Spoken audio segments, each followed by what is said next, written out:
Think creatively about your business and you won't even believe how easy it's going to be to solve problems and add value. Let's talk about it. Welcome to Newsletter Guru TV, your show with a boatload of smart marketing and business building advice and a little fun along the way. This episode of Newsletter Guru TV is brought to you by Double My Retention. Use Jim's exclusive CPR client retention strategy to significantly boost your client retention and your profits. Hey everybody, it's Jim Palmer, the Newsletter Guru, coming to you from Los Angeles, right by the airport, right outside my window here. These jets are landing. I swear they're landing about every 3 to 4 minutes, so I guess they're clearing them off the runway pretty quick. But you know, it's the end of a long day, long couple days actually. I was doing a private consult this morning, and then I also spoke at the local Rotary about client retention, which was very well received. And so I'm chilling here. I got to get some dinner because I got to teach my mastermind in the morning. It is my normal 9 a.m., but it's going to be 6 a.m. out here, and then I'm going to jump over to the airport and catch my flight home. So I'm going Friday night. But anyway, one of the challenges I always have, I'm going to share a tip with you about how successful people think. One of the challenges for me, I don't know about you, is I have a devil of a time walking through an airport without buying a book at the bookstore. And I have tons of books in my to-do read list. I got tons of books on my iPad. Oh, by the way, since this is going to be like a little tip-based episode, if you have an iPad, I got this case a couple months ago. It's the coolest thing. It's Zagg, Z-A-G-G. But it's kind of like, it almost looks like titanium, but I think it's really plastic. But you open it up, pops open, and you got this little mini keyboard here. So if you can see that, let me, so you don't have to always rely on the push buttons. So you can see that. It's got a little mini keyboard, so it's just very easy. I had a hard time sometimes always working on the tap, tap, tap. God, those planes are distracting. Sorry about that.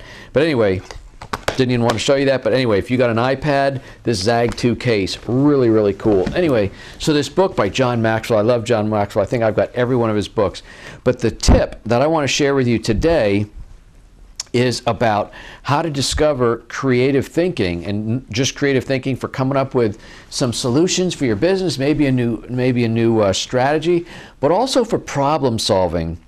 And John says you want to remove creative killers, and a couple of those I'll just give. I'm not going to read you the whole thing, but these are mindset shifts. So if you say to yourself, I'm not a creative person, or I got to follow the rules, don't ask questions, don't be different, stay within the lines, these are all creativity killers. But what I really want to share with you today is some really important questions for you to consider on how to stimulate creative thinking. This is specifically for problem solving. So here's a good question. Why must it be done this way? In other words, if something's not working in your business, you could be doing this solution, or you could be implementing a procedure for 20 years this way, but all of a sudden it's maybe not working so much. You got to ask yourself, well, why are we doing it this way just because we've always done it this way? In other words, what's the root of the problem? What are the underlying issues?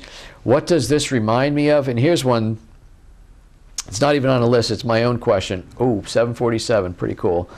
Pay attention, Jim. So here's one. Ask yourself this question. If I was able to start anew, wipe the slate clean, how would I do this procedure? And you know, when you do that and you kind of take the blinders off, as I say, push the walls down, kick down the door, how could I recreate this? And then maybe that's the best way to implement it. What's the hardest, most expensive way to do it? Who has a different perspective on this, and what happens if we don't do it at all? There's a one. There's a one. Good vocabulary. Sorry, I've been speaking a lot today. But why do we do it at all? Sometimes things that you've done in your business that started out as being a great idea are no longer a good idea. So, you know, this is going to be probably one of the shorter episodes I've done in a while, but I'm feeling extremely tongue-tied and my brain is a little tired. But so anyway, John C. Maxwell, How Successful People Think. I think it was a $10 book. I've already gotten tons of information for this. So think creatively about your business when you're thinking of new things that you can implement, new strategies, new value-added programs you can deliver. Think creatively and push down the barriers. I just sent an email to 2 people on my team. I saw a little bit of a potential glitch, and I said, let's discuss this on Monday. I want you to come back to me with some solutions, and I want you to think outside the box.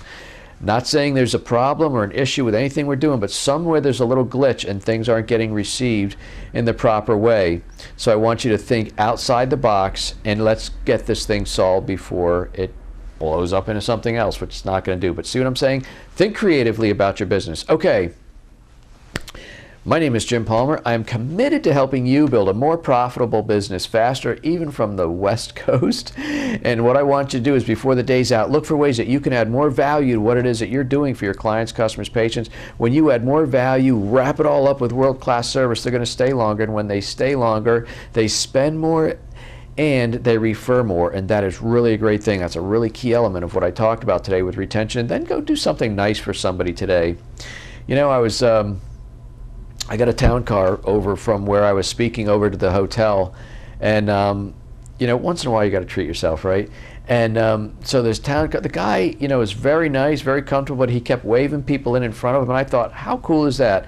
You know, a lot of cabbies are, but you know, this guy says, you know, come on in, and I think that's the right thing to do. If we can just be a little bit nicer to each other, even with simple things as waving somebody into traffic, it's going to be a nicer place. Okay. Be sure to check out Stick Like Glue Radio. Man, have we been doing some phenomenal interviews lately. Some really, really good guest interviews. Each episode somewhere between 25 and 35 minutes. I try and keep it around a half hour, but I don't want to cut it off if there's some good content. And there's some really, really good stuff. Check that out. You can subscribe at iTunes or at www.getjimpalmer.com. And if you found any value in what I've just shared with you today, whether it's about how successful people think and how to think creatively, or if you appreciated my tip about the Zag cover for your iPad, I'd appreciate very much if you would share my video series with some folks that you know, maybe folks you don't know. Just click the like button, click the share button, share it on your Facebook news feed, share it on Twitter, etc. Help spread the word about my smart marketing and business building advice. I can't even believe how hard it is for me not to look at these planes. Sorry about that. Pay attention, I'm almost done. Okay, so until next episode, this is Jim Palmer, the Newsletter Guru. You take good care.